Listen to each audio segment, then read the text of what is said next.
Hey guys, it's Rare. Digatron. He sounds so happy. We're both really tired because it's after 10 o'clock and I need to do an animation with all my newfound skills. I'm calling them skills. Don't judge me. Anyways, we thought we would touch on the subject of the Red Rooster controversy because why not? I've got a few unpopular opinions about it myself, and Digatron really doesn't know much about it other than what he's seen on Twitter. So take our opinions with a grain of salt because they are just that, opinions. And feel free to tell us in the comments below how wrong we are if you disagree, or fill us in on anything that we have missed while we have searched Twitter for more information. So it looks like someone made a book.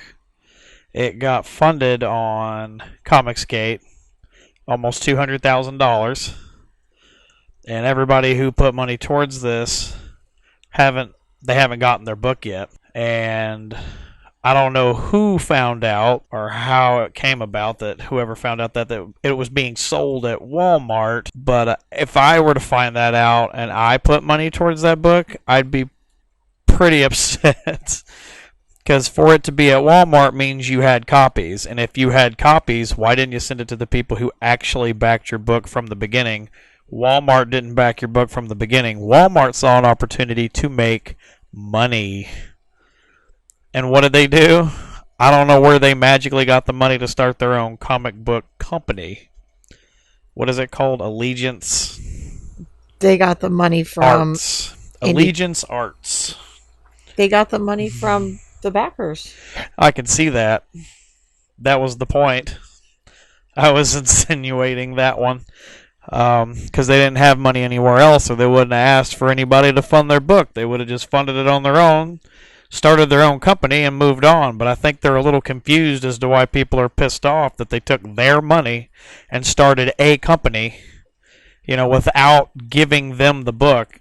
And I'm not sure why he doesn't see why people would be angry. Now, doxing him and doing all this other stuff, it's a done deal. There's really nothing you can do.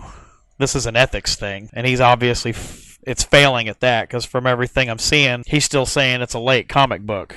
I find it hard to be late when it's physically at Walmart. How can it be late? You can still tell him, hey, this is wrong. We paid you money. You didn't give me a book. You should have gave me something. And they didn't give you anything, and from what I'm seeing from his 1 day ago messages on Facebook or whatever, is he still really doesn't care. In my opinion, I'm not going to see that he cares until he actually physically mails the book out. If he doesn't do that, I didn't put any money towards it because, to be honest with you, I didn't know comics book was a thing back when it first started, when this book came out. I don't have a dog in this fight either because this was before I joined Comicsgate. All of this happened, or the funding happened, I should say. But my opinion on this particular subject, if you are funding a book independently through Comicsgate or through Indie Comics or Kickstarter or Indiegogo, or doing it on your own, and you have backers that they're putting their trust in you and they're giving you their money, there's obviously no strings attached because Kickstarter and Indiegogo make it apparent that you are making a donation for all intents and purposes. You need to get your backers their products first. You don't take your backers' money and then go spread it around at big box stores before your backers get what they funded. That's, to me, is wrong on so many levels. I can't. I mean, I'm glad they're making it big and getting into Walmart. I wish that for all of the comics artists and writers that are in indie comics. Some of them have left that arena because of reasons. Some are still trying to get into that arena, and that's fine. Either is fine. I hope they succeed in however they want to succeed. But if you've made a promise to backers, you need to fulfill that promise to backers before you start expanding on other ventures like Walmart or Marvel. Your own business? Well, if you're starting your own business is fine. That's not a problem. Them starting their own publishing company is fine. But they needed to take care of the people who helped them accomplish that first. And they didn't. They ignored those people from what I've seen. Tell me if I'm wrong. I don't think any of these have been shipped out. I think backers have actually had to go to Walmart to get a copy of the book. That's what we were told. And if that's true, then there's a problem there. There's a big problem there. You need to take care of your backers first. And I'm glad they're getting the success of putting it in stores. That's great. But the people who lifted you up and started you out, you've royally effed. I mean, there's no bigger fuck you than saying, hey, thanks for the money, but we're going to go put this somewhere else and see you guys later. And that's kind of what I've gotten from it. Now tell me if I'm wrong. I could be wrong. I could be missing stuff. I have been stuck in editing hell for a while now. But the things I've been seeing about this, bits and pieces of it over the last couple months, is appalling to me. That you would stiff your backers in order to go with the big dogs at Walmart. At Walmart, of all places. Freaking Walmart. You can, and I doubt they're probably one of the only ones that actually got a book to Walmart. I don't know if anybody else has, but they're not the only ones who have stiffed people who put money towards a campaign, I'm sure. No, but as far as I know, they're the only ones that stiffed people and sold their book to a big store. No, they were really smart about it, yeah. Like, they took their money and started a company. Well, no, a lot of the people that do this have their own little companies in Comicsgate. They have their own brands and whatnot. I don't have a problem with them starting Allegiance. I have a problem with them selling their books through Walmart before giving it to the backers who helped them start it in the first place. Why, no, but where'd that money come from? It came from the backers. Thank you.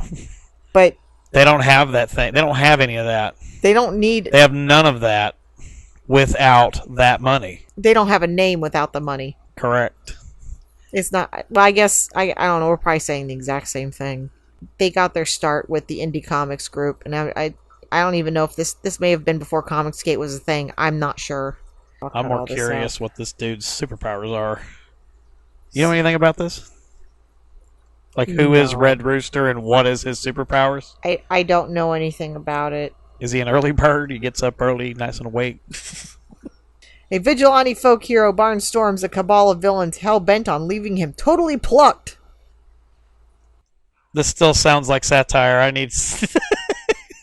The names have come a long way, no offense. I'm not saying the name's bad. I'm saying I don't like the name. That's just my opinion. Red Rooster, what is he stopping free-range chickens from being slaughtered? The estimated shipping was March of 2019. The campaign had raised $163,000 by August of 2018. So it's been going for 2 years. A little over 2 years. And as far as I know, and I could be wrong, nobody's gotten their books yet that were backers. I hope somebody's gotten it. But yeah, I don't know. Not knocking anybody who put money towards it either. I don't know. Well, this is the risk you take. Doesn't strike me. This is the risk you take when you back on any of these funding campaigns. You take the risk that you're giving somebody money and they have absolutely no obligation to give you anything in return. They do not. Maybe that is something that potentially needs to change to kind of protect the people who are actually putting money towards. I really don't know how you could do it with the way that they do these crowdfunding programs. It'd have to be contractually agreed. But there really is no protection for anybody who buys a book, regardless of who it is. It doesn't matter. Oh, and Kickstarter and Indiegogo make that very clear in their statements. I know. It's not guaranteed that you will receive what you paid for, that you're essentially donating your money to a cause. So you have to go into it in that mindset that, hey, I'm giving my money to this person, but they may not give me anything back. Like I said, this is really just an ethics thing. They don't have to give them a book at all. There's no legal obligation. It's just them coming out and saying that their hands are clean is just not smart. It's not smart for them to come out and say, well, they're just complaining because they're a late comic book. Did you just say 2018? August? August 2018 was... It's been 2 years? when they started it. and they were supposed to deliver on, I think I said March of 2019. I could be wrong. I don't know. I just know But it's at Walmart. If it's at Walmart. the 3 days. campaign's been I should going have that for book. over 2 years now, and it's at Walmart as of a couple months ago. Backers, as far as I know, don't have the books yet. And I think that's wrong on every level possible. If you've got people backing your book, your independent book that you're starting, you need to take care of your backers first. Then you can branch out into the big leagues with whatever project you want to branch out with. But if your backers are the ones that boosted you to the success of being able to go to Walmart, you should have taken care of them first. If there's any other pieces of information anybody wants to tag in the comments or something so we know more information that's going on, that'd be great. Because as it looks right now, they look like the thing that they say they are not. They have lied. Until book is in hand of everyone who backed it, they are liars. That's just how this works. They want their cake and they want to eat it too, and that's just not how this works. I don't even know if so much of it's lying. It's very deceptive business practices. They made a business choice, and maybe financially it was the right business choice, but morally it was the wrong business choice. So I guess that's the question here. When making a business choice, how much should the moral weigh compared to the financial end? Until they get them the book, they haven't fulfilled their obligation of saying they are going to give them a book. Like March 2018, and people can buy it at Walmart. I find it hard to believe that they don't have the time. I've seen a guy send thousands of CDs in a week. It can be done. Don't tell me it can't be done. I didn't say it can't be done. There's two of them and two I of them. just think that they made a decision between morally what they should have done and financially what they should have done, and they chose the financial route. I would not choose that route. It's my personal opinion. I'm going to take care of the people who take care of me first, and then I will go and make money if it buku bucks. Because I'm sure they made a ton of money off of the Walmart agreement. I'm sure they've made a ton. And it's getting more eyes on their product. So, let us know down in the comments below. What are your thoughts? What did we miss? Are they right? Are they wrong? Would you make the same decision they did? Thanks for listening in. And we will see you guys later. Bye.